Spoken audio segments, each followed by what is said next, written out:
ये गोधड़ हुआ और आप विधायक किधर दौड़ के गए, क्या है पूरा मामला, क्या विषय के ऊपर ऐसी कुछ बातें चल रही थी जिसमें आमदार गीता जैन जी खड़ी होकर डायरेक्ट डाइस पे, मतलब महापौर मैडम उस डाइस से निकलकर वहाँ पे उप महापौर जी उस डाइस पे, महापौर जी के डाइस पे बैठे हुए थे और वो गीता जैन जी ने वहाँ से ऐसा बोल रहा है, मतलब उप महापौर जी को ऐसा बोल रहे थे कि अभी आप बैठ जाओ ना, अभी आपका सुन के बहुत पक गई हूँ। तो मैंने सिर्फ इतना बोला था कि ये बोलना आपको शोभा नहीं देता, आप भी आमदार है। अगर मैं ऐसा कहूँ कि आप भी कब से बोल रहे हो, आप पक गए हैं, बैठ जाओ, तो कैसा लगेगा। मेरे सिर्फ इतने शब्द के ऊपर पता नहीं उसको कौन सी बात का क्या बुरा लगा और उन्होंने वहाँ से मुझे ज़ोर से चिल्लाया कि तू तेरी औकात में रहे। ये शब्द मुझे लगता है एक आमदार को शोभा नहीं देता। ऊपर से वहाँ से उन्होंने ज़ोर से चिल्लाया हलकट।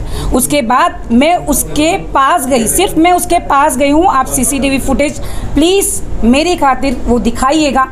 मैं उनके पास गई, उन्होंने बॉटल हाथ में लेके मुझे मारने के लिए बॉटल भी उठाई और वहाँ से भी उसने मुझे बोला 2 कौड़ी की निकल तेरी औकात किया है। ये उन्होंने जो वर्डिंग्स यूज़ किया, अब मुझे ये जनता से भी पूछना है कि एक आमदार को ये बातें शोभा देती है, क्योंकि मैं तो 5 साल से यहाँ पर एज अ कॉरपोरेटर, हमारी जितनी भी महासभा हुई है, हम सब सीख रहे हैं, समझ रहे हैं, सुन रहे हैं, लेकिन हम इस तरीके की भाषा का बिल्कुल भी ना उपयोग करते हैं, ना हमारे पक्ष में किसी ने आज तक इस तरीके की भाषा का किसी ने प्रयोग नहीं किया। तो मैं जनता से भी पूछना चाहूँगी कि आमदार की ये स्टाइल होनी चाहिए। सदन की गरिमा का, एक मिनट, सदन की गरिमा को का ध्यान नहीं रखा गया। दोनों सदस्य ने एक दूसरे की औकात निकाली, कितना योग्य है? मेरे मुंह से ऐसा कोई शब्द नहीं निकला है। आप चाहे तो उस चीज़ का भी देख सकते हो। मैंने उनको सिर्फ इतना ही बोला और एंड मोमेंट तक मैं यही बोलती आ रही थी कि आपको गाली देना शोभा नहीं देता, आप मुझे औकात बताने वाली कौन है, क्योंकि आप भी समझ सकते हैं कि औकात ये क्या, ये वर्डिंग क्या है, औकात वर्डिंग क्या है, ये महासभा के अंदर कहाँ से कनेक्ट होता है किसी एक को बोलने के लिए। ये शोभा देता है क्या? अगर मेयर अगर अपने डाइस पे बैठ के अगर किसी नगर सेवक को बोले कि अरे तू ज़्यादा बोल रहा है तो अपने औकात में नीचे बैठ, तो ये महापौर को भी नहीं शोभा देता। तो मुझे ऐसा लगता है ये आमदार को भी शोभा नहीं। आप ये बताइए कि आप अपनी सीट पर बैठे रहने के बाद उनके आंग पर इस तरीके से आक्रामकता अपनाते हुए जाना, क्या ये सही है? मैंने उसके आंग पर गई हूँ। अगर ऐसी सीसीटीवी फुटेज बता दोगे तो नेक्स्ट महासभा में मैं उनकी माफ़ी मांग लूँगी। लेकिन अगर वो मुझे गालियां दे रही है और वो मुझे बॉटल लेके इस तरीके से मारने के लिए आ रही है, अगर ये उनका सबसे बड़ा पहला स्टेप है, तो मैं आप लोगों से भी अपील करूंगी कि उनको मुझे माफ़ी मांगने के लिए आप उन तक मेरा ये मैसेज पहुंचाएं। आपके ऊपर इल्जाम लगाया गया कि आप नीला सोन्स को 2 कौड़ी की 2 टके की बोल रही थी, जिसका विरोध उन्होंने किया। उस पर हेतर परमार ने अपशब्द इस्तेमाल करते हुए गीता जैन को कुछ कहा। सबसे पहले तो बड़ी दुख की बात है कि सभागृह एक हमारा मंदिर है, वहाँ पे इस तरह का जो व्यवहार है वो किसी को भी शोभा नहीं देता है। और रही बात, मैंने अगर 2 टके की बोला है तो आप लोग जो प्रोसीडिंग्स है, हमारी रिकॉर्डिंग्स है, उसमें आप चेक कर सकते हैं। मैंने आज दिन तक ऐसा किसी भी शब्द का प्रयोग नहीं किया और ना ही कभी करूँगी। मुझे भी 3 टर्म हो गए हैं, मैंने भी महासभा बहुत देखी है, पर हमने इस तरह का व्यवहार कभी नहीं हुआ। लेकिन आज जो कुछ हुआ ये बहुत ही दुख की बात है, हम सभी के लिए बहुत दुख की बात है कि इस तरह के शब्द का प्रयोग जो उन्होंने किया है, आमदार होते हुए उनको ये शोभा नहीं देता है। और जहाँ तक मेरी बात है, मैंने, आप रिकॉर्डिंग चेक कर सकते हैं, मैंने ऐसा कोई भी शब्द का प्रयोग नहीं किया। नहीं, लेकिन गीता जैन ने बाद में इस बात पर खेद व्यक्त करते हुए सदन की माफी मांगी है, इस बारे में क्या कहें?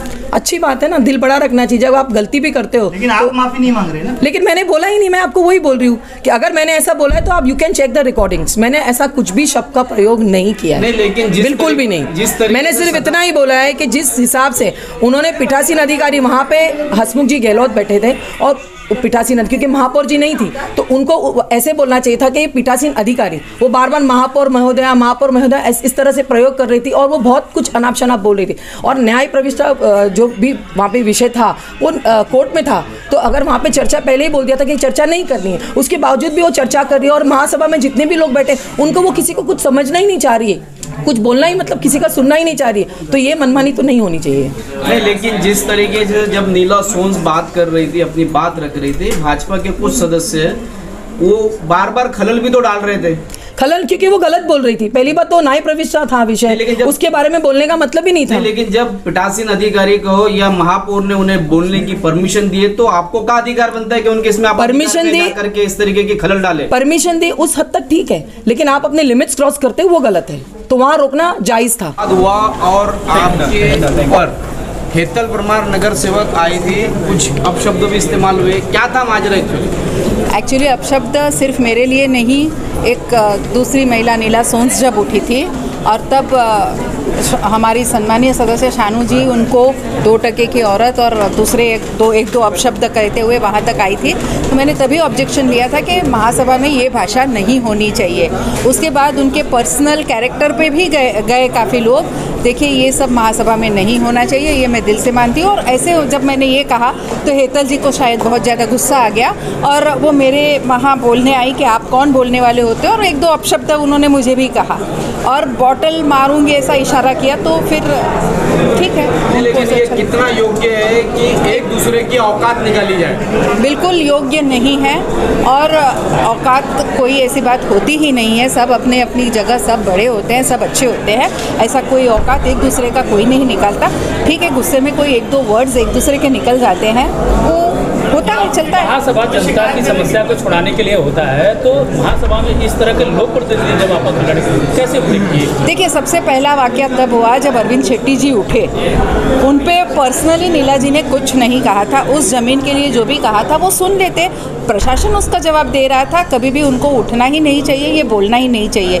ये बोलने से ये सिद्ध हो जाता है। और वो उन्होंने ये नहीं कहा कि वो मैं जो कर रहा हूँ वो सही है, उन्होंने ये कहा कि आपने जो लाइब्रेरी बांधी है वो गलत है। इसका मतलब कि आपने होटल बनाई है वो भी गलत है। सामने सामने अगर जब हम आरोप करते हैं, इसका मतलब है हम दोनों आरोपी हैं।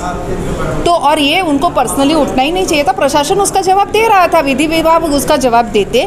और जैसे अभी हमारे सावंत जी ने उठ के पूछा कि क्या ज पे प्रस्ताव कर सकते हैं, तो जिन्होंने ये ज का प्रस्ताव दिया, मैंने नहीं किया, ये मेरी इच्छा थी, क्योंकि मैं ये विषय शहर के लिए लेके आई थी, अदरवाइज़ ये लोग ले नहीं रहे थे। मैं शहर का ध्यान उस तरफ दौड़ना चाहती थी कि हमारे एसटीपी और बुआरी गटर में कितना प्रॉब्लम है। पर अगर एकाधी नगर सेविका को प्रस्ताव उस पर रखना है तो ये उसका अधिकार है, और मुझे लगता है ये अधिकार का हनन होना नहीं चाहिए। अगर महासभा हम कहते हैं और ज के प्रस्ताव पे अगर ये हो सकता है, ऐसा सचिव कहते हैं, तो मुझे लगता है कि उनके इस अधिकार का हनन भी नहीं होना चाहिए। प्रत्येक नगर सेवक नगर सेविका को अधिकार है अपने विषय उधर बोलने के लिए, क्योंकि ये महासभा ही इसके लिए होती है। बाकी सत्ता पक्ष के लिए तो बहुत आसान है, वो तो विषय ले आएंगे और उस पर चर्चा होगी। लेकिन विरोधी पक्ष क्या करे, जब अपने विषय लाने हैं तो ज के प्रस्ताव से ही लाने पड़ेंगे। और ये हर एक नगर सेवक नगर सेविका का अधिकार है, और उस अधिकार का हनन नहीं होना चाहिए। मैडम, जिस तरह से अभद्र व्यवहार किया गया, तो क्या इसके खिलाफ आप पुलिस भी शिकायत करेंगे या पीठासीन अधिकारी पे उन पर निलंबन की कार्रवाई की मांग करेंगे? जी नहीं, मैं ऐसी कोई मांग नहीं करूँगी। जिस तरह से आप पीठासीन अधिकारी होते हुए आज 2 नगर सेवकों के बीच में झड़प हुई और अभद्र भाषा का इस्तेमाल किया गया महासभा में, इस बारे में आपके क्या राय है? आपके माध्यम से मैं लोगों को कहना चाहूँगा और सभी सदस्यों को कहना चाहूँगा जो हमारे लोक प्रतिनिधि है, चाहे वो किसी भी पक्ष से जुड़े हो, किसी को भी अभद्र भाषा का उपयोग नहीं करना चाहिए। ये संविधान के अनुयोग नहीं है, और हमें जिस लोक प्रतिनिधि के नाते लोगों ने चूँकि यहाँ पे भेजा है, तो हमारा कर्तव्य बनता है कि काम के प्रति हम ध्यान दें, ना है कि व्यक्तिगत तौर पे ध्यान दें। और फिर से आपके माध्यम से लोगों को और लोक प्रतिनिधि को निवेदन करूँगा कि कभी भी भविष्य में महासभा में हो या फिर बाहर रूप में अभद्र भाषा का उपयोग ना करें। सर, संयम बरतते हुए, डाइस की गरिमा को मान रखते हुए आपको बहुत कुछ कहा गया, लेकिन वहाँ भी आप बहुत काम थे, तो कैसे? आपका काफ़ी उचित सवाल है, लेकिन मैं ये कहूँगा कि जो इस तौर पे कुछ क्षण के लिए या कुछ मिनटों के लिए मैं एज ए पीठासीन अधिकारी वहाँ पे था, अधिकार उनके हाथ में भी थे, या पीठासीन अधिकार जिस समय मैं चाहता, यानी पीठासीन अधिकार के तौर पे मैं किसी सदस्य को दुर्व्यवहार के लिए, अभद्र भाषा के लिए, गैर व्यवहार के लिए उनको मैं कम से कम जहाँ तक मुझे जानकारी है 15 दिन की या 10 दिन की ऐसे उनको निलंबित कर सकता था। लेकिन मुझे ऐसा अनुचित नहीं लगा। एक कोई सदस्य अभद्र भाषा या अव्यवहार कर सकता है, लेकिन एज ए पीठासीन अधिकारी तौर पर मैं चाहता था कि कुछ क्षण के लिए मैं उपयोग ना करूं, इसलिए मैंने नहीं किया। सर, लेकिन जो विषय महासभा में लाए जाते हैं उन विषयों को छोड़कर आज ज़्यादातर व्यक्तिगत तौर पर टीका टिप्पणी और बहस होती दिखाई दी।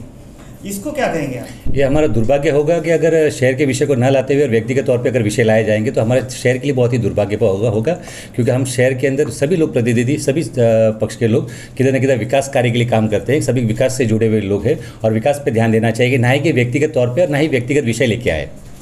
सर, ये दोनों व्यक्तिगत विषय बहुत ही महत्वपूर्ण था क्योंकि शहर की हित के लिए था। दोनों गार्डन रिजर्वेशन में है, चाहे नीलासोन्स की लाइब्रेरी हो, चाहे शेट्टी की बार जो जिसके लिए नीलासोन्स लड़ रही थी, ये कितना उचित है? नहीं, पहली बात तो मैं कहूँगा कि व्यक्तिगत विषय था नहीं, लेकिन अगर किसी सदस्य ने अगर वो आरक्षण क्रमांक उद्यान के ऊपर लेके आया था तो इस विषय को ऑलरेडी एज पर लॉ के हिसाब से ये कोर्ट के अधीन था, न्यायाधीश के अधीन था।